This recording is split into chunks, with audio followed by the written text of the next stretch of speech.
Yo. So January 1st, if you're anything like me, you were probably excited about all the games. College football is the first ever 12-team playoff ever. So, me, I grabbed my phone, searched up the college football playoffs, the slate of games that day, seeing that it was all ESPN games, but I wasn't worried about it because I knew exactly where I was going to watch my games. You know what I'm saying? I'm a STREAMEAST type of nigga. But to my surprise, just like probably most of the rest of you, it wasn't working. And it wasn't just STREAMEAST. Both of them weren't working, or should I say all of them weren't working. As we've seen kind of a big change in the live streaming space that I came here to tell you guys and update you about, and what really brought me back to this page. You see, ever since I can remember, I'm only 23 years old, I've been able to live stream any sporting event that I ever wanted to. Whether it came from the new sites now, STREAMEAST, or back in the day when I was using NFL Byte, or the numerous sites that have live streamed games over the years illegally. These sites have been clutched not only for fans in the US, but all around the world to be able to access different sports games without having to pay or to get past a paywall. But as recently as December 2024, we've seen a massive change in that space as the police have really had a huge crackdown coming down on most of these sites, and I'm going to let you know why, how they're doing it, and what organizations are involved in this shutdown, and also some other spaces are going to be affected as well moving forward as we come into 2025. So on December oh shit, hold on. Okay, so Yahoo came out on December 30th and dropped an article titled "The Unauthorized Sports Streaming Sites Closed After Crackdown," which really details the crackdown of the two biggest sports streaming sites that everybody uses, Meth Streams and StreamEast. It even talks about how MethStream released a notice this week telling everybody to kind of follow their Discord for any updates as they're going on a break from any live streaming. At the same time, anti-piracy organization, the Alliance for Creativity and Entertainment, I want you to remember that, ACE, announced that it had helped shut down hundreds of websites, many based in Vietnam, that had attracted more than 800 million visits in the past year. So that's the big thing here, guys. It's a lot of visits that these things are attracting worldwide. Media companies pay billions for exclusive rights to broadcast live sports, and advertisers in turn pay billions to reach the fans that are watching. The NFL's current media deals, for example, are worth more than $125 billion. In severe cases, that lost revenue could threaten the solvency of sports organizers and the events they put on. And this is something that we've actually really been seeing recently. You guys are seeing all the articles coming out about the NBA losing its viewership. We're starting to see people be a lot less invested in at least paying to watch these media forums. I don't think anybody is paying less attention to them. I think social media has a big hand to play in it as well, with us being able to see the highlights on YouTube or see all the different breakouts of LeBron dunking on Twitter. I really don't need to watch a 2.5 hour game to know that LeBron is still a baller. But, even stats like this, a report from piracy tracking firm VFT estimate that 17 million people watched the 2024 Super Bowl illegally distributed streams. That's a huge deal. The Super Bowl is one of the biggest money makers inside of media, period, even outside of sports. So, and we're talking about globally, not just in the nation. So I think that's something that we have to talk about. As a fan, I think there's one perspective, but when we're talking about from a business perspective and us wanting to continue to put on these events and even making them bigger and bigger and growing over time, how are we going to expect these companies to do that if we are going to illegally stream these things? I think that is a perspective that's not only realistic, but something that we have to kind of take into consideration as a large scale as fans. So the rest of this article doesn't talk about too much more. It talks about how they're investing $28 billion into the technology to prevent these things, which really to me doesn't make any sense. Why, if they're investing that type of money, they can't protect against this. I understand the technology is old or what they're saying, but I'm not going to sit here and feel bad for rich people who can't protect their own assets. That's on them. But at the same time, I do understand that this live streaming thing is an issue. And obviously it's something that somebody needs to crack down on because it is illegal at the end of the day.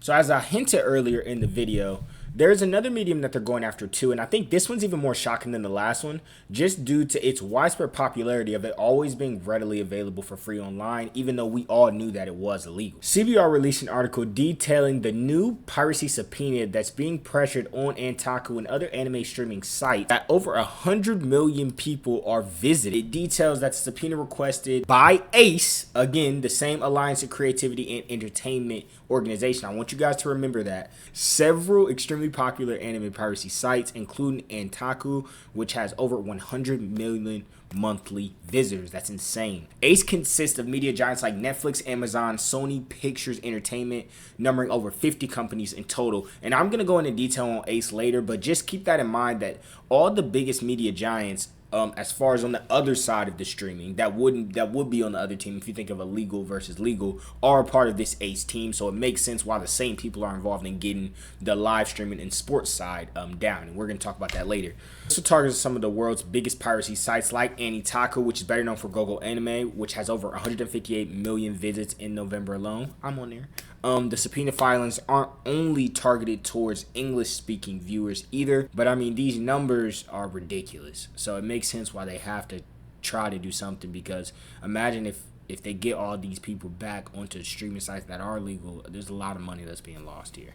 As previously reported, Anitaku went silent November 24th. So they've been silent for a little bit now. I don't personally get on Anitaku anymore as much as like I said, I've tried to transition to Crunchyroll, Netflix, and Hulu, all the kind of legal routes. It's just an easier way to get by nowadays. I don't have to sit through ads and close all the naked women that pop up every time I click a video.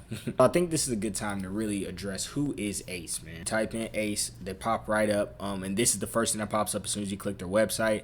I think one big thing to notice is all these huge companies that are popping up down here, and most of these companies are neither streaming live sporting events on the regular, or they're trying to get into the anime business, or they're already in the anime business. I don't know about the international ones, but everyone I see that's popular here is a big name in anime, whether it's Disney, HBO, Hulu, Netflix is on here. I know they're trying to get into the anime space, and we don't even have to talk about live streaming, because all these people are definitely trying to get their foot into streaming as well. It's blatantly obvious. We just seen Netflix stream all the games for Christmas. We've seen them do the Jake Paul fight. We already know what's going on. We're also seeing Netflix drop new anime as they come out in the season, and dropping them week by week. So we're seeing the developments of them trying to take over the spaces that they're trying to stop in this piracy business. It's very direct. So what is Ace about? Ace works to combat digital piracy and protect the creative marketplace. The Alliance of Creativity and Entertainment is the world's leading content protection coalition dedicated to combating the legal acts of digital piracy that harm the thriving digital ecosystem. And what does harming the thriving digital ecosystem really mean? Harming our pockets, taking money from us. That's all that fucking means. It's just them bragging about all the busts they make, and it looks like they really only post when they have a big bust. Here's where you can actually see that they're busting StreamEast as well. I think this is the first time I actually seen them put StreamEast. But StreamEast, crack streams. I've heard a weak spell. So yeah, I mean, they really are coming after everybody. This is kind of them detailing the sports thing. And I do think it's interesting to see that on their actual website, they haven't said anything about the anime bust yet, which tells me that they probably haven't got it fully shut down, and that they're still kind of pressuring them. So that's something to keep in mind on the anime side.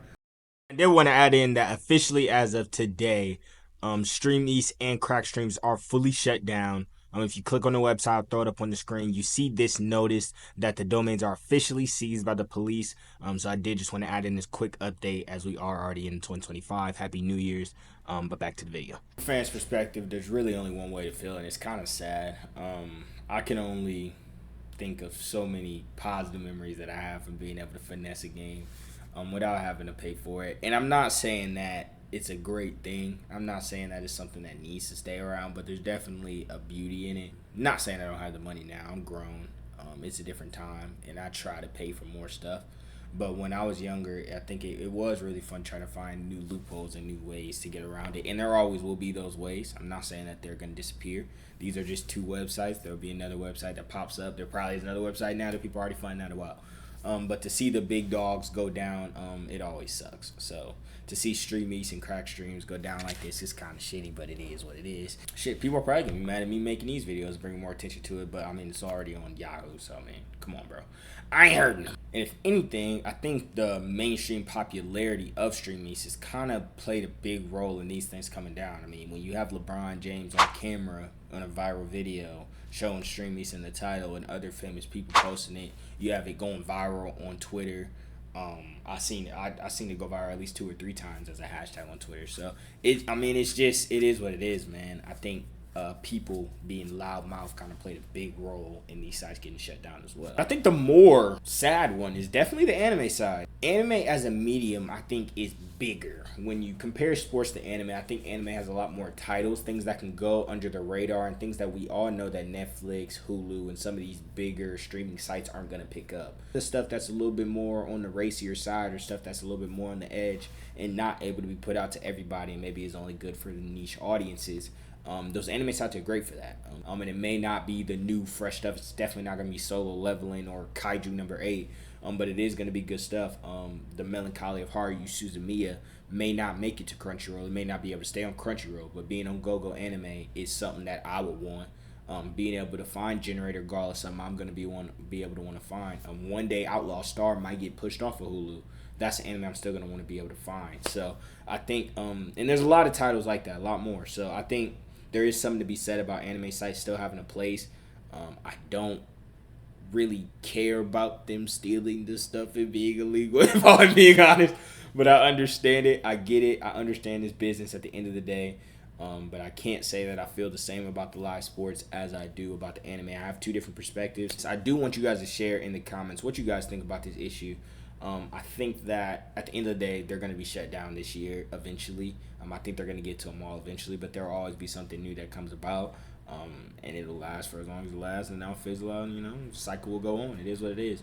But it looking like for right now, STREAMEAST and crack streams are going to be down, and it's looking like anime sites are probably going to be put on a pause here soon.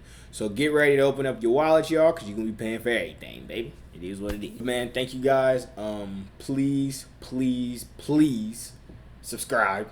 I need help. I'm at like 47 subscribers, I think. So please help me out. Get me to 100. Shit, get me to 1,000. I'm trying to get monetized, trying to drop more videos. I'm going to be a lot more consistent this year. All positivity, all love to y'all. And like I said, I'll see y'all soon with another video. Let me know if you got any good ideas. I'd love to post it. But other than that, this is Way Too Much Anime. This is Mom. Peace.